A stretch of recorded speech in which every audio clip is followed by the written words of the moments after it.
പ്രിയപ്പെട്ടവരെ, നമസ്കാരം. നമ്മളിന്ന് 10ാം ക്ലാസ്സിലെ കേരള പാഠാവലിയിലെ രണ്ടാമത്തെ യൂണിറ്റ് ഉള്ളിലാണെപ്പോഴും ഉണ്മ താനെന്ന പോൽ ചർച്ച ചെയ്താലോ? കണ്ണിനെ കാണുന്നില്ലെന്നതാണ് കാഴ്ചയുടെ വലിയൊരു കുറവ്. ഈ വരികൾ ഒന്നുകൂടി നോക്കിയാലോ? കണ്ണിനെ കാണുന്നില്ലെന്നതാണ് കാഴ്ചയുടെ വലിയൊരു കുറവ്. ഇത് കെ.എ. ജയശീലന്റെ സമാഹരിച്ച കവിതകളിൽ നിന്ന് ഉള്ളതാണ്. ചിത്രത്തെ വരികളുമായി ബന്ധപ്പെടുത്തി ആശയങ്ങൾ കുറിക്കുക. ഇവിടെ കാഴ്ചയുടെ വലിയൊരു കുറവായി പറയുന്നത് കണ്ണിനെ കാണുന്നില്ല എന്നതാണ്. ഇപ്പം ക്യാമറ കണ്ണിനേക്കാൾ കാണുന്നില്ല എന്ന് നമുക്ക് പറയാം. ക്യാമറയോ കണ്ണോ ഒന്നും പൂർണ്ണമായ കാഴ്ച ലഭ്യമാക്കുന്ന വസ്തുക്കളല്ല. ക്യാമറയാകട്ടെ കണ്ണാകട്ടെ ഇവയൊന്നും തന്നെ പൂർണ്ണമായ കാഴ്ച ലഭ്യമാക്കുന്നില്ല. ഓരോ കാഴ്ചയുടെ പിന്നിലും വലിയ വലിയ കഥകളുണ്ട്. എല്ലാ കാര്യവും ഒരുപോലെ നമുക്ക് കാണാനുമാവില്ല. അപ്പോൾ ഓരോ കാഴ്ചയുടെ പിന്നിലും വലിയ വലിയ കഥകളാണുള്ളത്. എല്ലാ കാര്യവും നമുക്ക് ഒരുപോലെ കാണാനും ആവുകയില്ല. കാഴ്ചയുടെ ആഴം മനസ്സിൽ ഉണ്ടാകുമ്പോഴാണ് യഥാർത്ഥമായി നാം മനസ്സിലാക്കുന്നത്. ചിത്രത്തിൽ കണ്ണടയിൽ ക്യാമറയും കണ്ണും കാണുന്നുണ്ട്. നമ്മുടെ കാഴ്ചക്കും ചിന്തയ്ക്കുമുള്ള പരിധി, അതിൻ്റെ അതിരുകൾ മറികടക്കാനുള്ള ചിന്തയും ഈ ചിത്രത്തിൽ നമ്മൾ ഉണർത്തുന്നുണ്ട്. ക്യാമറയ്ക്കൊരിക്കലും തൻ്റെ ഫ്രെയിം ബൗണ്ടറിയിൽ ആകുന്ന മുഴുവനും പകർത്താനാവില്ല എന്നതാണ് ക്യാമറയുടെ പരിമിതി. നമ്മുടെ കണ്ണിൻ്റെ കാഴ്ചയുടെ പരിമിതിയും അതുതന്നെയാണ്. അടക്കം ചെയ്യപ്പെട്ട നിശബ്ദത പുറത്തുചാടി കാഴ്ചകളുടെ ഘോഷയാത്ര നടത്തുന്നു. ഈ യൂണിറ്റിലെ ആദ്യ പാഠഭാഗം റെസിഡന്റ് എഡിറ്റർ VKന്റെ ഒരു ചെറുകഥയാണ്. നമുക്ക് ഈ കഥ ഒന്ന് പരിചയപ്പെടാം. അതിനു മുമ്പ് VKN ആരാണെന്ന് നോക്കാം. മലയാള സാഹിത്യത്തിലെ പ്രശസ്തനായ ഒരു കഥാകൃത്താണ് VKN. വടക്കേക്കൂട്ടാല നാരായണൻകുട്ടി നായർ എന്നാണ് അദ്ദേഹത്തിൻ്റെ പൂർണ്ണമായ നാമം. 1959 മുതൽ 69 വരെ ഡൽഹിയിൽ പത്രപ്രവർത്തകനായിരുന്നു VKN. 1955 സാഹിത്യരംഗത്തേക്ക് വരുന്നു. കഥയും നോവലുമായി 25ഓളം കൃതികൾ. ആരോഹണം എന്ന നോവലിന് 1969 കേരള സാഹിത്യ അക്കാദമി അവാർഡ് ലഭിച്ചു. 1978 കഥകൾക്ക് പൊതുവായി സാഹിത്യ പ്രവർത്തക സഹകരണ സംഘം വക പ്രൊഫസർ MP പോൾ അവാർഡ്. 1982 പയ്യൻ കഥകൾക്ക് കേന്ദ്ര സാഹിത്യ അക്കാദമി അവാർഡ്.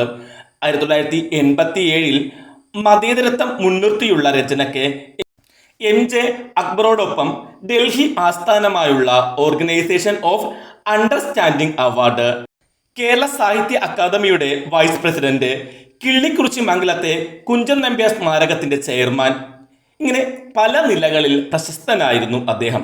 പ്രധാനപ്പെട്ട കൃതികൾ അധികാരം, അനന്തരം, അമ്മൂമ്മ കഥകൾ, അസുരവാണി, ആരോഹണം, കുടിനീര്, ജനറൽ ചാത്തൻസ്, ചിത്രകേരളം, നാണ്വാര്, പിതാമഹൻ, പെൺപട, മഞ്ചൽ, സിൻഡിക്കേറ്റ്, കാവി, 50 കഥകൾ, ചാത്തൻസ്, പയ്യൻ കഥകൾ, മാനാഞ്ചിറ ടെസ്റ്റ്, VKN കഥകൾ, ഹാജ്യാര്, സർ ചാത്തുവിൻ്റെ റൂളിംഗ്, 5000 കോപ്പും, നമതുവാഴും കാലമും. മലയാളത്തിൻ്റെ കോമിക് ജീനിയസ് എന്നാണ് VKനെ സാഹിത്യകാരന്മാർ വിശേഷിപ്പിക്കുന്നത്. ഒരു തീന്മേശയും ഒരു സുന്ദരിയും ഉണ്ടെങ്കിൽ വലിയ പൊട്ടിച്ചിരി ഭാഷയിൽ VKN സൃഷ്ടിക്കുകയുണ്ടായി. ചിരിയെ മുൻനിർത്തിയുള്ള സാഹിത്യ പരീക്ഷണങ്ങൾ പോലെയാണ് VKന്റെ ആദ്യകാല കഥകൾ. ഈ കഥകൾ വായനക്കാരുടെ മുന്നിൽ അവതരിപ്പിക്കുമ്പോൾ അവ നർമ്മത്തിൻ്റെ ദ്രുതകാകളിയും ഭയങ്കരമായ പരിഹാസത്തിൻ്റെ ശാർദൂല വിക്രീഡിതങ്ങളും അവയുടെ സ്വാഭാവികമായ താളത്തിൽ നിറയുന്നുണ്ടായിരുന്നു എന്നാണ് VKനെ കുറിച്ച് പ്രശസ്ത നിരൂപകനായിട്ടുള്ള KP അപ്പൻ സർ അഭിപ്രായപ്പെട്ടിട്ടുള്ളത്. VKന്റെ റെസിഡന്റ് എഡിറ്റർ എന്ന ചെറുകഥ അധികാര ലോഭവും പ്രമോഷൻ കിട്ടാത്തതിനുള്ള കുണ്ഠിതാവസ്ഥയും മനുഷ്യന്റെ ജീവിതത്തിൽ ഉണ്ടാകുന്ന വികാരങ്ങൾ എന്നിവയാണ് പ്രമേയമാകുന്നത്. സാഹിത്യ മാധ്യമ രംഗത്തുള്ള ശൂന്യതയും ആന്തരിക രാഷ്ട്രീയവും ഈ കഥയിൽ പ്രതിപാദ്യമാകുന്നുണ്ട്. 20-ാം നൂറ്റാണ്ടിന്റെ മധ്യത്തിൽ അച്ചടി മാധ്യമങ്ങൾ ശക്തമായിരുന്ന കാലഘട്ടത്തെ പശ്ചാത്തലമാക്കിയാണ് ഈ കഥ എഴുതിയിട്ടുള്ളത്. പത്രം, അതിൻ്റെ ഉടമകൾ, രാഷ്ട്രീയ ബന്ധങ്ങൾ, ജീവനക്കാരുടെ ആഗ്രഹങ്ങൾ എന്നിവ ഈ കഥയുടെ സങ്കേത ഭാഗങ്ങളായി മാറുന്നു. യോഗ്യത അല്ല, അവസരത്തെ പിടിച്ചെടുക്കുന്ന ധൈര്യമാണ് വിജയം നിർണ്ണയിക്കുക എന്നതാണ് ഈ കഥയുടെ ആന്തരികമായ സന്ദേശം. കഥ ഒന്ന് വായിച്ചു നോക്കാം. പുണ്യതീർത്ഥ സ്വാമികളുടെ പത്രത്തിലെ ഒരിടത്തരം റിപ്പോർട്ടറായിരുന്നു വെങ്കിടേശ അയ്യങ്കാർ.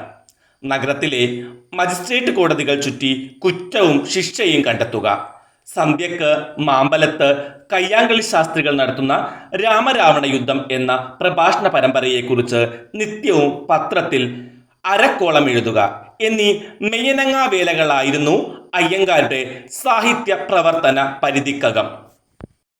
കഥയുടെ ആദ്യ വായന തന്നെ വളരെ രസകരമായിരിക്കുന്നു. എങ്കിലും അതിനുള്ളിൽ ഗൗരവപരമായ ചില സാമൂഹിക വിമർശനങ്ങളുണ്ട്.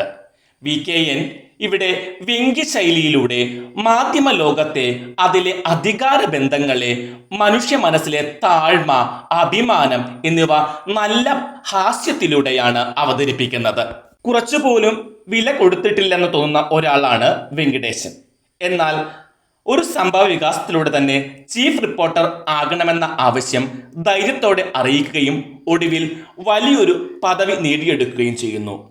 കഥയുടെ അവസാനത്തിൽ അവഹേളിക്കപ്പെട്ട മനുഷ്യൻ വിജയിക്കുന്നു എന്നതാണ് ഈ കഥയുടെ സൗന്ദര്യം. ഈ കഥ ഒരു തമാശ കഥയല്ല, മറിച്ച് മനുഷ്യ സ്വഭാവങ്ങളും മാധ്യമ പ്രവർത്തനങ്ങളെയും കുറിച്ചുള്ള ആഴമുള്ള നിരീക്ഷണമാണ്. നമ്മൾ പറഞ്ഞു, ഈ കഥയിലെ കേന്ദ്ര കഥാപാത്രം വെങ്കിടേശ അയ്യങ്കാറാണ്. ഒരു പത്രത്തിലെ താഴ്ന്ന പദവിയിലുള്ള ഒരു റിപ്പോർട്ടറായിരുന്നു അദ്ദേഹം. പ്രതിദിനം കോടതി റിപ്പോർട്ടുകളും പൊതുപരിപാടികളുടെ വിശേഷങ്ങളും എഴുതുന്ന അദ്ദേഹത്തിന് തൻ്റെ ജോലി അനിഷ്ടമായി തോന്നുന്നു. വർഷങ്ങളായി ജോലി ചെയ്തിട്ടും താൻ ഉന്നത പദവിയിലേക്ക് ഉയരാതെ ഇരിക്കുന്നതിൽ ജീവിതം തന്നെ അദ്ദേഹത്തിന് നിരാശയായി തോന്നുന്നു. ഇത്തരം അതൃപ്തിയും അവഹേളനവും അനുഭവിക്കുന്ന പല ജീവനക്കാരുടെയും പ്രതിനിധിയാണ് വെങ്കിടേശൻ. വ്യാഴാഴ്ചകളിൽ സ്ഥിരമായി വ്യാഴവട്ട സ്മരണകൾ എഴുതുന്നു. വെങ്കിടേശന്റെ പ്രതീക്ഷ ഒരു ദിവസം താനൊരു ചീഫ് റിപ്പോർട്ടർ ആകും എന്നതാണ്. എന്നാൽ തൻ്റെ പിന്നിൽ വന്നവർ വരെ മുൻനിര പദവികളിലേക്ക് എത്തുന്നത് കണ്ടപ്പോൾ അയാളുടെ ക്ഷമ അവസാനിക്കുകയാണ്. ഇതോടെ കഥയിലെ ആന്തരിക സംഘർഷം ആരംഭിക്കുന്നു. കഥയിലെ പ്രധാന സംഭവവികാസം തുടങ്ങുന്നത് ലാൽ ബഹദൂർ ശാസ്ത്രി നഗരത്തിൽ എത്തുന്ന വേളയിലാണ്. പ്രധാനമന്ത്രിയെ ശാസ്ത്രികൾ എന്ന് വിളിച്ചുകൊണ്ട് എഴുത്തിൽ മാറ്റം കാണിച്ച അദ്ദേഹത്തിന്റെ റിപ്പോർട്ടുകൾ പത്രസ്വാമിക്ക് ഇഷ്ടമായി. ഇവിടെ നോക്കുക, പ്രധാനമന്ത്രിയെ ശാസ്ത്രികൾ എന്ന് വിളിച്ചുകൊണ്ട് അദ്ദേഹം ചില റിപ്പോർട്ടുകൾ എഴുതി. ഇത് പത്രസ്വാമികൾക്ക് ഇഷ്ടമായി. ഇൻക്രിമെന്റ് കൂട്ടിക്കൊടുക്കുകയും ചെയ്തു. 6 മാസത്തേക്ക് അയ്യങ്കാർ സന്തോഷവാനായി കാണപ്പെട്ടു. അത് കഴിഞ്ഞപ്പോൾ കുണ്ഠിതം തിരികെ വന്നു. ഒരു 6 മാസക്കാലം ഒരു കുഴപ്പവുമില്ലാതെ പോയി. പക്ഷെ 6 മാസം കഴിഞ്ഞപ്പോൾ വീണ്ടും പഴയ അവസ്ഥയിലേക്ക് എത്തുന്നു. ഒടുവിൽ അയ്യങ്കാർ ഒരു തീരുമാനത്തിലെത്തുന്നു. ഇനിയും തനിക്ക് പ്രമോഷൻ നിഷേധിച്ചാൽ രാജിവെക്കുമെന്ന് പത്രസ്വാമിയെ നേരിൽ കണ്ടു പറയുക. അങ്ങനെ പത്രസ്വാമിയുടെ വീട്ടിലെത്തിയപ്പോൾ സംഭവിച്ചത് കഥയുടെ ഏറ്റവും രസകരമായ ഒരു ഭാഗമാണ്. കോണി കയറാൻ വെങ്കിടേശൻ തളത്തിൽ കിടന്നപ്പോഴാണ് കൂറ്റൻ അൽസീഷ്യൻ പട്ടി കോണിയുടെ പിന്നിൽ നിന്ന് നിരായുധന്റെ നേർക്ക് കുരച്ചു ചാടുന്നത്. നിമിഷാർദ്ധം ശങ്കിക്കാതെ വെങ്കിടേശൻ ഉടുത്ത മുണ്ടഴിച്ച് സിംഹത്തിന്റെ മുഖത്തെറിഞ്ഞു. കോണി കയറി. കൗപീനവും ഷർട്ട്, കോട്ട്, തലപ്പാവ് എന്നിവ ധരിച്ച് തൻ്റെ മുന്നിൽ നിൽക്കുന്ന വെങ്കിടേശനെ നോക്കി. തൻ്റെ പട്ടിയുടെ ഉഗ്രമായ കുര ശ്രദ്ധിച്ച് പത്രസ്വാമി ഒരു നിമിഷം നിന്നു. പിന്നീട് രണ്ടുപേരും താഴെ ഇറങ്ങുകയാണ്. ഈ രംഗം നമ്മിൽ ചിരി ഉണർത്തുന്നുണ്ടെങ്കിലും ആഴത്തിൽ ഇതൊന്ന് പരിശോധിക്കേണ്ട ഒന്ന് തന്നെയാണ്. വെങ്കിടേശന്റെ മാറിയ മനോഭാവത്തിന്റെയും ധൈര്യത്തിന്റെയും പ്രതീകമായി അയാൾ മാറുകയാണ്. മുമ്പ് അയാളിൽ കാണാതിരുന്ന ആത്മവിശ്വാസം ഇപ്പോൾ അദ്ദേഹത്തിൽ കാണാം. പത്രസ്വാമി വെങ്കിടേശന്റെ ധൈര്യവും പ്രത്യുൽപ്പന്ന മതിയും ശ്രദ്ധിച്ചുകൊണ്ട് അദ്ദേഹത്തെ റെസിഡന്റ് എഡിറ്റർ എന്ന പദവിയിലേക്ക് ഉയർത്തുന്നു. കഥ അവസാനിക്കുന്നത് ഇങ്ങനെയാണ്. ഇന്ത നിമിഷം മുതൽ ചത്തുപോകും വരേക്കും നീ നമ്മ പത്രത്തോടെ റെസിഡന്റ് എഡിറ്റർ. കഥയിലെ ഭാഷ വളരെ ലളിതമാണ്. യഥാർത്ഥ ജീവിത സംഭവങ്ങളോടും സാമ്യമുള്ള വാക്കുകൾ ഈ കഥയിൽ ഉപയോഗിച്ചിട്ടുണ്ട്. ഈ കഥയിലെ വ്യക്തികളും സാഹചര്യവും നമുക്ക് ചുറ്റും കാണാവുന്നവർ തന്നെയാണ്.